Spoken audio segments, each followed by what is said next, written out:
right back, live from Argentina, Adrian Salbuchi.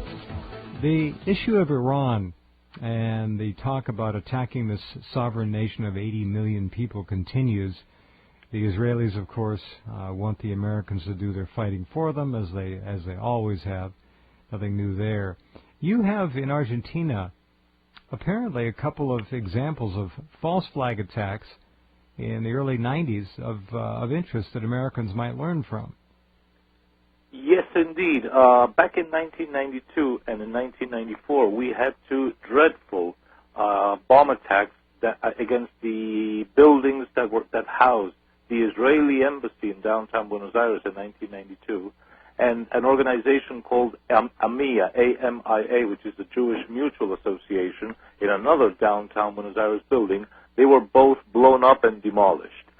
There's little talk because about the Israeli embassy case, because it is more than obvious.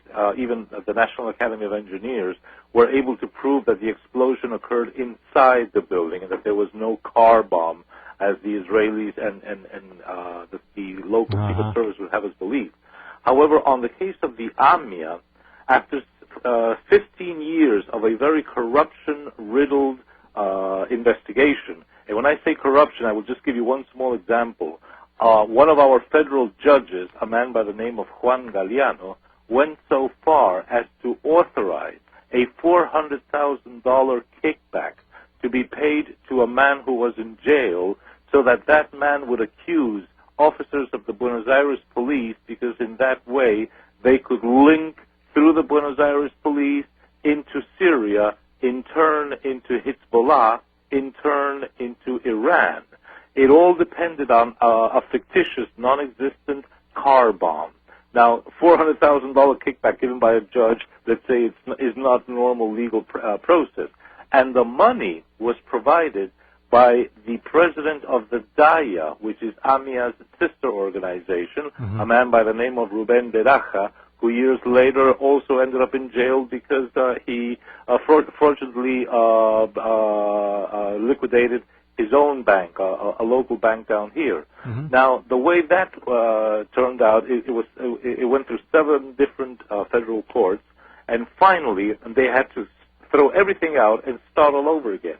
And when they started all over again, which was back in 2005 and 2006, Argentina's present government, which is in the hands of a couple called the Kirchners. I say a couple because Nestor Kirchner was president for 4.5 years, and then he left his wife as our present president. Very nice of him. Very, very considerate of him. Terrible. A lady by the name of Christina Kirchner. And they agreed in a secret meeting held in September 2006 in the Waldorf Astoria Hotel with the 8 key Zionist organizations. It was a secret meeting, but the inference is that right after that meeting, they sent a special prosecutor by the name of Albert Niestman to Langley in Virginia, where he met with officers from the CIA and the Mossad, the Israeli Secret Service, and the U.S. Secret Service. And as soon as he got back to Argentina, lo and behold, he said he had at hand evidence that former Iranian President Ali Rafsanjani and 7 of his cabinet members from his government in the early 90s had actually planned and financed the blowing up of this Jewish Mutual building in Buenos Aires through Hezbollah. And from that moment onwards, we formally accused the former Iranian president. We practically broke off all relations with them, and it is something that only works straight into the hands of the State of Israel, the Zionist organizations, and the United States, who are obviously so very keen to find new evidence and new causes and new reasons to declare war, practically, or unilateral attack against Iran. Got it. Wow. All right, so the bottom line is the Israelis are past masters at deception. Let me give you an example. When the explosion took place in 1994 of this second case, of this second building, the AMIA building, and the reason why it's so corruption-ridden that 15 years have gone by and the case is still open and no formal conclusion has been reached.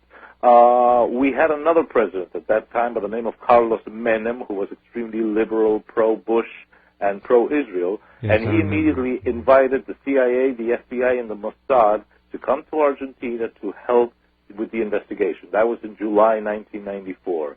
Lo and behold, on the following day, they found a piece of that alleged car bomb. And they were so lucky that it was one small piece that contained the serial number that allowed them to trace it to the Renault car factory. Now, who found that piece of evidence, or quote-unquote evidence? An Israeli Army intelligence officer. Doggone, they're amazing. So it's like finding just like, Muhammad. That's like finding Muhammad Atta's passport, wasn't it? Exactly. Come on, untouched on the New York streets. You know, but there's something, Jeff, which I think is starting to become very clear. When when you analyze all these cases, the blowing up of the Israeli embassy in Buenos Aires, the blowing up of the AMIA building in Buenos Aires, 7th July in London, 9/11 in the United States, like we find time and again the same footprint or fingerprint, which shows a common behavior. And if there's a common behavior, there is probably a common philosophy or a common set of values and procedures behind that.